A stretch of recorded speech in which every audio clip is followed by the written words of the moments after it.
प्रधानमंत्री की डिग्री का मामला जब से सामने आया है, पूरी की पूरी भारतीय जनता पार्टी बौखला गई है। सारे मंत्री, सारे प्रवक्ता, सारी की सारी भारतीय जनता पार्टी अपने प्रधानमंत्री के फर्जी डिग्री को सही साबित करने में जुट गई है। और मैं इसको फर्जी डिग्री क्यों कह रहा हूं? इसलिए कह रहा हूं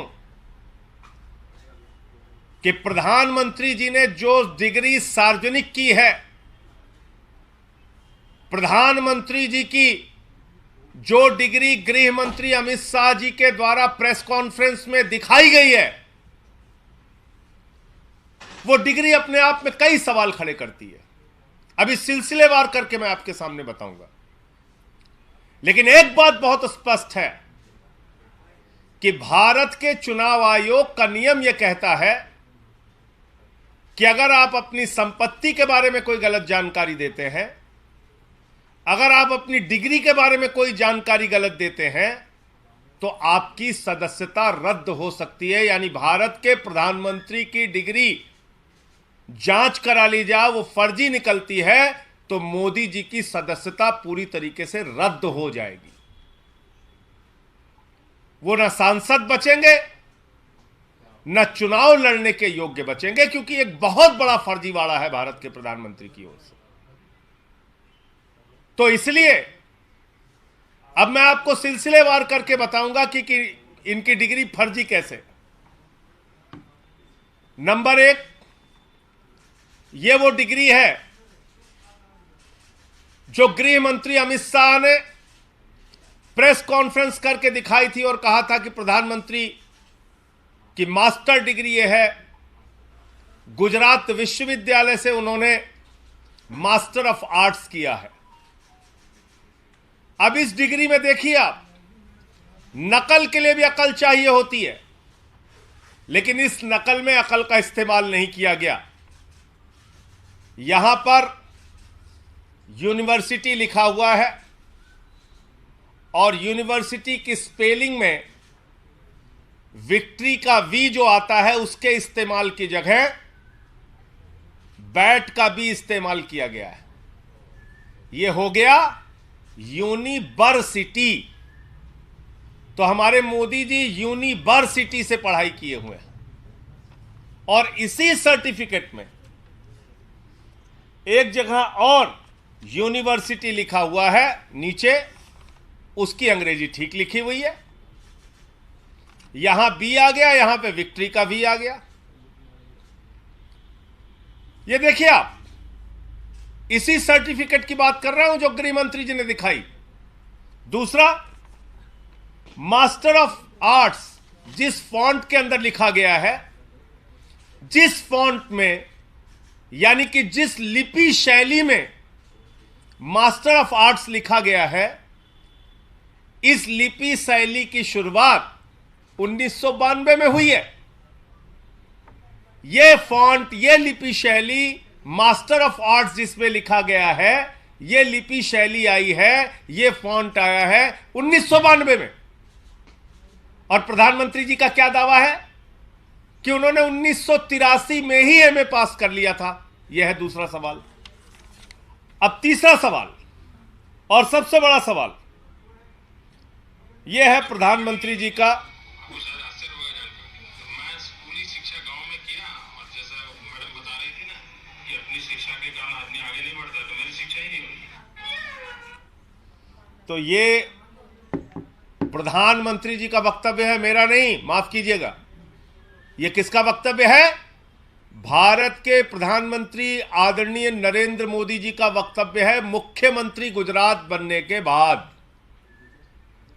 आज मेरा सिर्फ एक सवाल है मीडिया के माध्यम से, और भारतीय जनता पार्टी के किसी भी नेता में अगर साहस और हिम्मत है तो जाकर प्रधानमंत्री जी से इस सवाल का जवाब पूछ के बता दीजिए।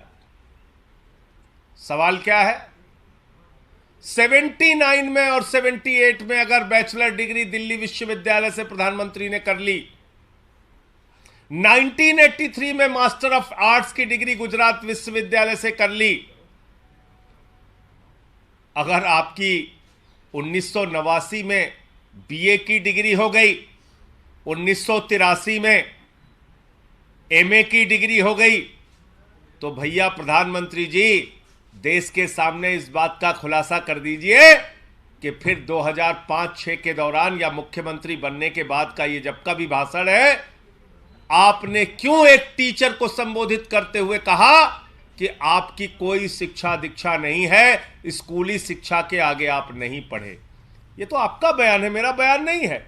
ये बयान तो आपने दिया है प्रधानमंत्री जी, ये बयान आपका है, मेरा बयान नहीं है। मैं स्कूली शिक्षा गांव में किया, और जैसा मैडम बता रही थी ना कि अपनी शिक्षा के कारण आदमी आगे नहीं बढ़ता, तो मेरी शिक्षा ही नहीं हुई। मेरी शिक्षा ही नहीं हुई, ये नरेंद्र मोदी जी गुजरात के मुख्यमंत्री बनने के बाद कह रहे हैं एक टीचर को संबोधित करते हुए।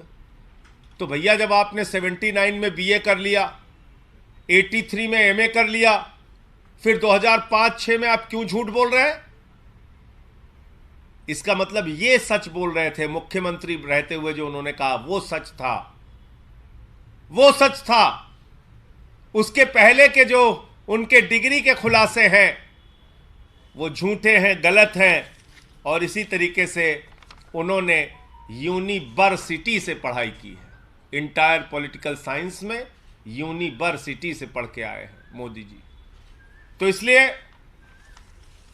गुजरात हाई कोर्ट का जो फैसला आया वो अपने आप में बड़ा ही चौंकाने वाला है, हास्यास्पद है कि सीआईसी ने ऑर्डर दिया था डिग्री दिखाने के लिए, गुजरात का विश्वविद्यालय गया हाई कोर्ट में कि डिग्री ना दिखाई जाए, और गुजरात के हाई कोर्ट ने जुर्माना कर दिया अरविंद केजरीवाल जी के ऊपर, जिसका कोई लेना देना नहीं। वो गए भी नहीं अपील में। तो इसका मतलब दाल में काला नहीं, पूरी की पूरी दाल काली है। और नकल के लिए भी अकल चाहिए, उस अकल का भी इस्तेमाल यह डिग्री दिखाते समय नहीं किया गया है। और बीजेपी की सारी लीडरशिप और स्वयं प्रधानमंत्री जी जवाब दें कि 79 में अगर आपने बीए किया, 83 में आपने एमए किया, तो 2005-06 में आपने क्यों कहा कि आपने कोई शिक्षा स्कूली शिक्षा के बाद नहीं की है? अर्थात या तो आपकी डिग्री फर्जी है या आपका बयान झूठा है, दो में से एक ही बात हो सकती है। आपका कोई प्रश्न हो आप पूछ सकते हैं।